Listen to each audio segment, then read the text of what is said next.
கௌதம புத்தர். இவரின் இயற்பெயர் சித்தார்த்தா. பிறப்பு லும்பினி தோட்டம், நேபாளம்.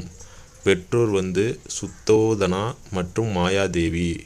இவர் இறப்பு குசி நகரத்தில், உத்தரப்பிரதேசம். வளங்கள் 3 வகைப்படும். அவைகள் இயற்கை வளங்கள், மனிதரால் உருவாக்கப்பட்ட வளங்கள் மற்றும் மனித வளங்கள். வளங்கள் மனிதனின் பேராசைக்கு அன்று, அவனது தேவைக்கு மட்டுமே என்று கூறியவர் மகாத்மா காந்தி. மற்றும் உலகில் வளங்கள் குறைவதற்கு மனித இனமே காரணம் என்றும் கூறுகிறார்.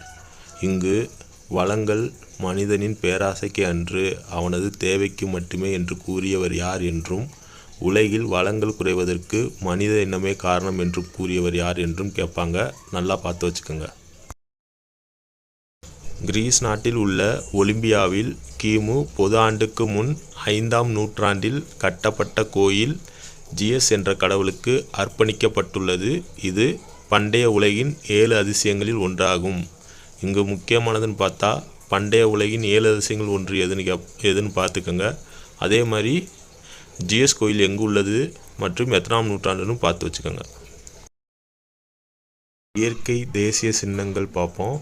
ஆலமரம் 1950இல் தேசிய சின்னமாக அறிவிக்கப்பட்டது. இது பெருமையின் சின்னமாகவும் மருத்துவ குணம் கொண்டது.